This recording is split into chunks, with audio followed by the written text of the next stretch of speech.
السلام علیکم ورحمۃ اللہ وبرکاتہ۔ الحمدللہ رب العالمین والعاقبۃ للمتقین والصلاۃ والسلام علی رسول الکریم۔ اعوذ باللہ من الشیطان الرجیم، بسم اللہ الرحمن الرحیم۔ قال اللہ تبارک وتعالی فی القرآن المجید والفرقان الحمید، وأوحینا الیہم فعل الخیرات وإقام الصلاۃ وإیتاء الزکاۃ وکانوا لنا عابدین۔ قال رسول اللہ صلی اللہ علیہ وسلم کان رسول اللہ صلی اللہ علیہ وسلم اذا اسلم الرجل اول ما يعلمه الصلاۃ او کما قال رسول اللہ صلی اللہ علیہ وسلم، رواہ مسلم۔ اسٹیج پر بیٹھے ہوئے ہمارے اور آپ کے جمعیت اہل حدیث کرناٹک اور گوا کے صدر اور اسٹیج پر تشریف فرما مولانا عبدالوہاب صاحب جامع حفظہ اللہ، دیگر علماء اکرام، آپ سارے احباب اور خواتین حضرات، اس وقت میں اور آپ ہم سب یہاں جمع ہوئے ہیں، خصوصاً خواتین بھی آئی ہوئی ہیں۔ خواتین کے لیے کافی عرصے سے یہاں پر ایک مسجد کا مطالبہ کیا جا رہا تھا۔ اللہ کے فضل سے، آپ لوگوں کی کوششوں سے، جن احباب نے بھی حصہ لیا ان کی کوششوں سے خواتین کی مسجد بنی، اور یہ مسجد چھوٹی تھی، اس کو وسیع کیا گیا۔ اس میں بھی اخراجات آئے، آپ لوگ حصہ لیے۔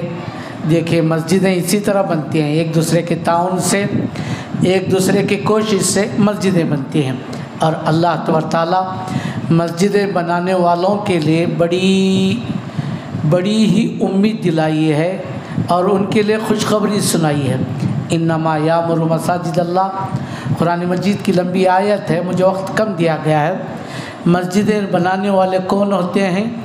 اللہ اور اس کے رسول پر ایمان رکھنے والے، آخرت پر ایمان رکھنے والے، یہ لوگ پورے شوق سے، دلچسپی سے مسجدیں بناتے ہیں، سمجھے آپ؟ پھر اس کے بعد یہی لوگ کامیاب ہیں۔ حضرات، میرا اور آپ کا پیسہ کہاں کہاں ضائع ہو رہا ہے آپ کو معلوم؟ میں جو آیتیں پڑھا ہے اس سے ہٹ کے ایک دو باتیں کہہ رہا ہوں۔ بات یہ ہے، ہمارا پیسہ، زیادہ پیسہ ہمارے شادیوں میں خرچ ہو رہا ہے، نہیں، ہمارا پیسہ منگنیوں میں، منگنی کا جو آج سلسلہ چل پڑا ہے، ایسا کوئی ثبوت ہے کیا بھائی؟ نہیں، کافی لوگوں کو جوڑا جا رہا ہے، کھانے کا انتظام ہو رہا ہے، ہزاروں لاکھوں روپے منگنی میں خرچ کر رہے ہیں، شادی میں بڑے بڑے شادی ہال لے کر کے لوگوں کو خوش کرنے کے لیے انتظام کر کے لاکھوں روپے خرچ کر رہے، نہیں، لیکن جب مسجد کو دینے کا معاملہ آتا، اللہ کے بندو، ہمارے ہاتھ تنگ ہو جاتے ہیں، نہیں؟ بات صحیح ہے۔ یہاں میں آپ کو بتاؤں، اللہ کے نبی محمد رسول اللہ صلی اللہ علیہ وسلم کا فرمان ہے، حدیث کے الفاظ ہیں، آدمی میرا مال میرا مال میرا مال کہتے رہتا ہے، یہ گھر میرا، یہ جائیداد میری، یہ عمارت میری، سب کہتے رہتا ہے نا۔ اللہ کے نبی محمد رسول اللہ صلی اللہ علیہ وسلم کا فرمان ہے، اللہ کے بندے، تیرا مال کہاں سے آیا؟ حلق من مالک، ہمارے نبی محمد رسول اللہ صلی اللہ علیہ وسلم نے فرمایا تیرا مال ہے، کیسے غلط کر رہا تو غلط کہہ رہا ہے، تیرا مال کیسے ہے؟ الا ما اکلت فافنیت، ہمارے اور آپ کے نبی محمد رسول اللہ صلی اللہ علیہ وسلم نے کیا فرمایا؟ تم جو کھا لیے نا اور جو ہضم کر گئے وہ تمہارا، ٹھیک ہے؟ وَلَبِسْتَ فَأَبْلَيْتَ، تم نے جو کپڑا پہنا، جو پھٹ گیا پہننے کے بعد، وہ تمہارا۔ پھر اللہ کے نبی محمد رسول اللہ صلی اللہ علیہ وسلم نے کیا فرمایا؟ وَصَدَقْتَ فَأَمْضَيْتَ، جو اللہ کی راہ میں خرچ کر رہے ہو، اس شکل میں مسجد کے لیے، مدرسوں کے لیے جو خرچ کرو، یہ دیر تک رہنے والا، وہاں پہنچنے والا نہیں، یہ اصل چیز ہے، یہ کام کیجئے آپ۔ شادیوں میں، منگنیوں میں خرچ کر کے لوگ، واہ کیا کھانا تھا، کیا شادی تھی، بہت اچھا، کیا آگے ثواب تم نہ ملنے والا ہے، ان کو ملنے والا؟ میں پوچھ رہا ہوں، کیوں ہم اس معاملے میں ہم نہ پیسہ ضائع کریں؟ آئیے میں آپ کے سامنے قرآن مجید کی سورہ انبیاء کی چھوٹی سی آیت پڑھا، لمبی آیت ہے۔ اللہ تعالیٰ انبیاء علیہ السلام کا ذکر کرنے کے بعد یہ آیت فرمایا۔ میں دیکھیے، ابھی یہ مسجدیں بنی ہیں، اس کی افتتاح یا اوپننگ تو ہو چکی ہے، آپ لوگوں کو بتانا ہے، گاؤں والوں کو بتانا کہ مسجد بنی ہے۔ مسجدیں کیوں بنی، کیوں بنتی ہیں، مسجدیں بنانے کا کیا مقصد؟ 10 لاکھ 20 لاکھ 40 لاکھ، بعض مقامات میں مولوی صاحب جانتے ہیں 2-2 3-3 کروڑ کی مسجدیں بنی ہیں۔ کتنے؟ 3-3 کروڑ، سمجھ رہے آپ؟ لیکن وہاں جائیے، آپ وہاں جائیے اس مسجد کو کہ وقت نکال کر کے، نمازیاں نہیں ہیں، نمازی نہیں ہیں بھائی، 8 6 10 نمازی، جمعہ میں 20-22 نمازی، کتنے؟ 20 سے 22 نمازی۔ پیسے کتنے لگے مسجد بنانے کے لیے؟ 3 کروڑ۔ کوئی بات نہیں، اللہ کے بندے، اللہ ان کو دیا، مسجد بنائے، لیکن آباد کون کرے؟ سوال میں آپ سے پوچھنا چاہتا ہوں، آباد کون کرے؟ کس کا کام آباد کرنا؟ مسجدیں دیواروں کے بنا کر کے رکھ دے، کمال کیا کیا؟ نہیں بھائی، مولوی صاحب ذکر کر رہے تھے، یہاں کے علماء، یہاں کے افراد سب مل کر کے تعاون کے مسجد بنا دیے۔ اب آباد کرنا ہے کیا نہیں؟ مسجدیں اسی لیے بنائی جاتی نہیں، اس میں نماز پڑھنا ہے یا نہیں؟ آئیے میں اسی کو سامنے رکھ کر کے آپ کے سامنے 1-2 باتیں رکھتا ہوں۔ دیکھیے، مسلم کی شریف اور بازار کی حدیث ہے، ہمارے اور آپ کے نبی محمد رسول اللہ صلی اللہ علیہ وسلم کا فرمان ہے، آپ کا ہمیشہ آپ کی عادت تھی، جب بھی کوئی آدمی توحید پرست بن جاتا، ایمان لے آتا، کوئی آدمی مسلمان بنتا، اسے توحید سمجھانے کے بعد سب سے پہلے آپ نماز کی تاکید کرتے۔ کیا کرتے؟ تاکید کس چیز کی؟ نماز کی۔ روزہ بعد میں، حج بعد میں، زکوٰۃ بعد میں، سب سے پہلے ہمارے اور آپ کے نبی محمد رسول اللہ صلی اللہ علیہ وسلم کس بات کی تاکید کرتے؟ نماز کی۔ نماز اصل چیزیں نہیں، کلمہ پڑھ لیا ایک آدمی مسلمان بن گیا، فوراً اس پر نماز ضروری ہے۔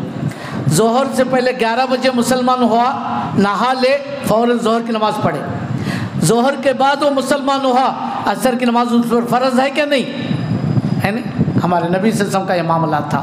دیکھیے، میں قرآن کی آیتیں پڑھا، قرآن کی آیت میں اللہ تبارک تعالیٰ سارے نبیوں کا ذکر کیا، ابراہیم علیہ السلام، فلاں سب نبیوں کا ذکر کرنے کے بعد اللہ تبارک تعالیٰ کہہ رہا ہے، آدم علیہ السلام سے لے کر کے ہمارے اور آپ کے نبی محمد رسول اللہ صلی اللہ علیہ وسلم تک جتنے نبی آئے، سب نبی نماز پڑھتے تھے۔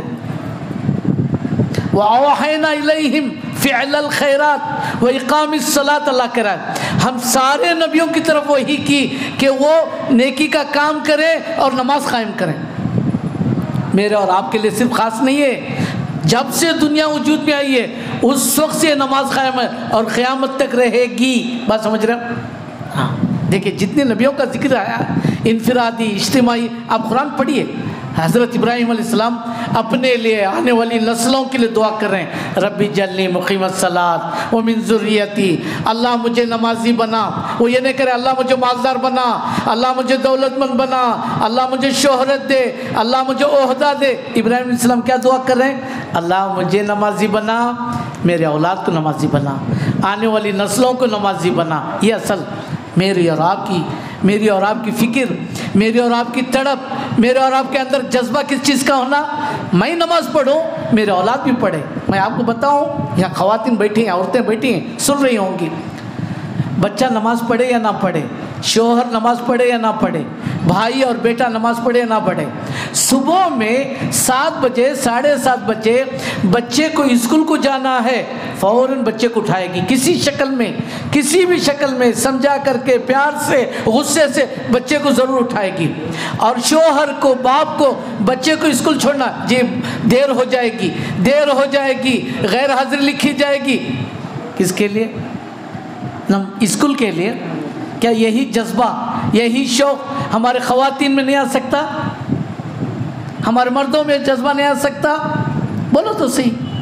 ہمارے نبی محمد رسول اللہ صلی اللہ علیہ وسلم نے ایسے لوگوں کے لیے دعا دی، نذر اللہ اس خاتون کو خوش رکھے جو صبح کے وقت میں اپنے بیٹے کو، اپنے بھائی کو، اپنے شوہر کو جگاتی ہے، اللہ اس عورت کو خوش رکھے۔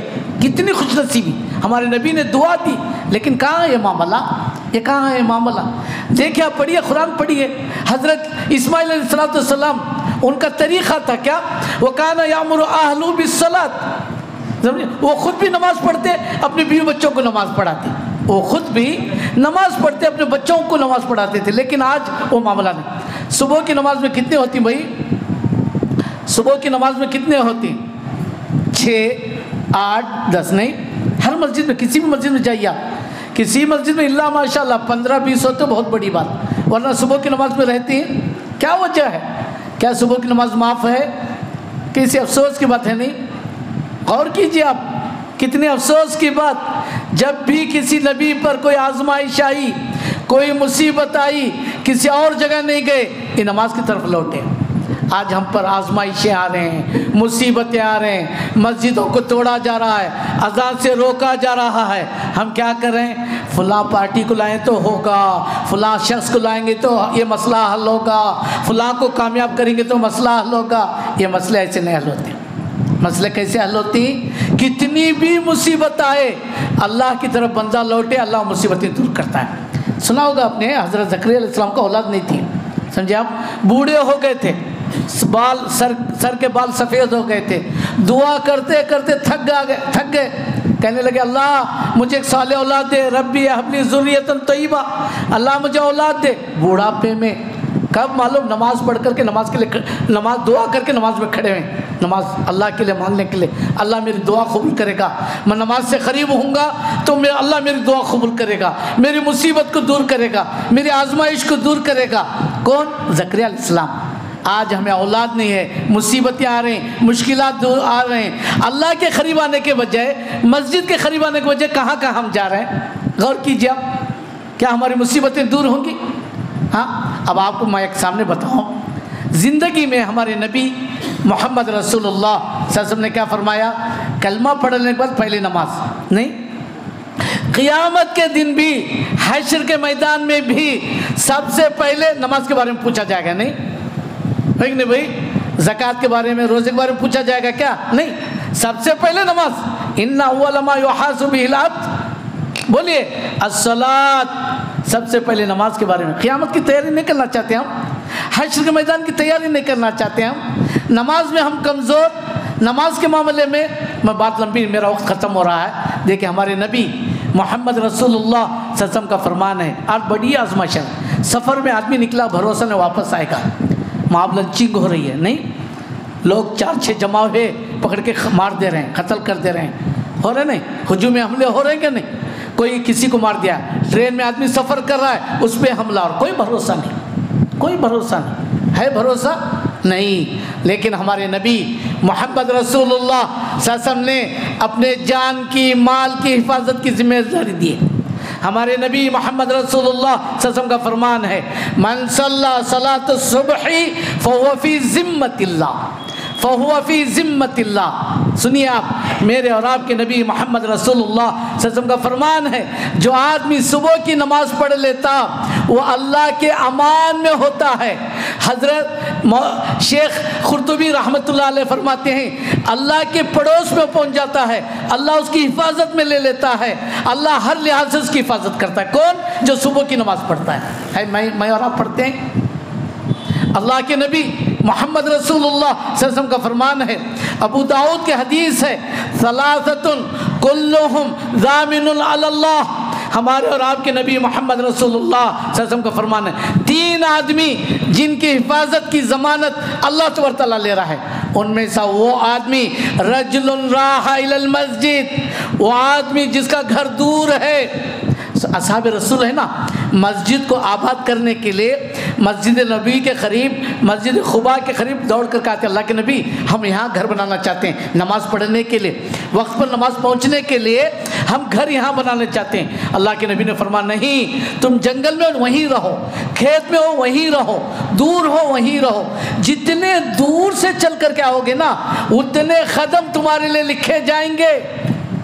میں اور آج بہانہ کرتے ہیں، عذر پیش کرتے ہیں، گھر دور ہے، مسجد دور ہے، گاڑی نہیں، گھوڑا نہیں۔ وہ اصحاب رسول کیسے آتے تھے، ذرا غور کیجئے۔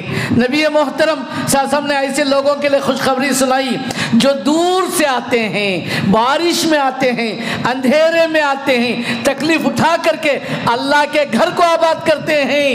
بشر المشائین فی الظلمات، لمبی حدیث ہے، نبی محترم صلی اللہ علیہ وسلم کا فرمان ہے، جو لوگ اندھیرے میں تکلیف اٹھا کر کے اللہ کے گھر کو آباد کرتے ہیں، ان کے لیے قیامت کے دن چاروں جانب آگے پیچھے روشنی روشنی ہوگی۔ اور کیا چاہیے حضرات؟ آج یہود و نصارہ ہے نا، مسجدوں کو توڑ رہے ہیں، یہاں کے اسلام دشمن قومیں، اسلام دشمن تنظیمیں اسلام کو ختم کرنے، اذان کو روکنے، مسجدوں کو توڑنے، مسجدوں کو ختم کرنے کی کوشش کر رہے ہیں، ایسے بہانے تلاش کر رہے ہیں۔ وہاں تو کوئی نمازی نہیں ہے، اس مسجد کے قریب کوئی نہیں ہے۔ سن لیجئے آپ، آخر میں بات ختم کر رہا ہوں، اس مسجد کے بازو کوئی آباد نہیں ہے، مسجد ویران ہے، اس کو ہم مسمار کرتے ہیں۔ یہ ایک تحریک چلی ہے، ایک تحریک چلیے، میں آگاہ کر رہا ہوں، سنیے غور سے۔ یہود و نصارہ چاہتے ہیں کہ مسلمان نماز نہ پڑھیں، اور توریت میں آپ کو معلوم یہودیوں کے لیے نماز پڑھنے کا حکم تھا، توریت میں یہودیوں کو نماز پڑھنے کا حکم تھا، وہ نماز چھوڑ دی، وہ نماز نہیں پڑھنے لگے، وہ قوم برباد ہوئی۔ اللہ نے ان کے بربادی کا ذکر کیا، یاد رکھ لو آپ، وہ ہلاک ہوئے، وہ ذلیل ہوئے۔ کون؟ یہودی۔ آج کیوں ہم ذلیل ہیں؟ آج کیوں ہم رسوا ہیں؟ کیوں ہمیں مارا جا رہا ہے؟ کیوں ہمیں پیٹا جا رہا ہے؟ ہمارے مسجدوں کے سامنے ہنگامے کیوں ہو رہے ہیں؟ کیوں ہمیں تنگ کیا جا رہا ہے؟ سب سے بڑا سبب فخلف من بعدہم خلف اضاعوا الصلاۃ۔ یہودی جس طرح نمازوں کو چھوڑ کر کے ان کے نوجوان دور ہو گئے، آج ہمارے نوجوان ہیں نا، کئی نوجوان جائیے سرکل میں، جائیے کٹوں پہ، جائیے چبوتروں پہ جا کر کے دیکھیے، موبائل لے بیٹھے ہیں، رات میں 11 بجے تک، 12 بجے تک، 1 بجے تک۔ صبح میں مسجد میں کتنے لوگ رہتے ہیں؟ 5 سے 6، باقی لوگوں پہ نماز نہیں ہے۔ کیوں؟ شہوات کے پیچھے پڑے ہیں، خواہشات کے پیچھے پڑے ہیں، موبائل کے پیچھے پڑے ہیں۔ ہمارے اندر نماز، زکوٰۃ، فلاں دینداری یہ چیز ختم ہوتے جا رہی ہے، جس کی وجہ سے آج پیٹ رہے ہیں۔ میں اللہ سے دعا کرتا ہوں، اللہ تعالیٰ اس گھر کو آباد رکھے، اللہ تعالیٰ اس گھر کے باشندوں کو، یہاں کے رہنے والے باسیوں کو، قربہ جوار میں رہنے والے باسیوں کو اللہ اس گھر کو آباد کرنے کی توفیق عطا فرمائے۔ اللہ تعالیٰ اس کے خواتین کو جو قرب و جوار میں ہیں، جمعہ میں، درس میں، پروگرام میں شریک ہو کر کے اپنی اصلاح کرنے کی توفیق عطا فرمائے۔ سبحان ربک رب العزت عما یصفون وسلام علی المرسلین والحمد للہ رب العالمین۔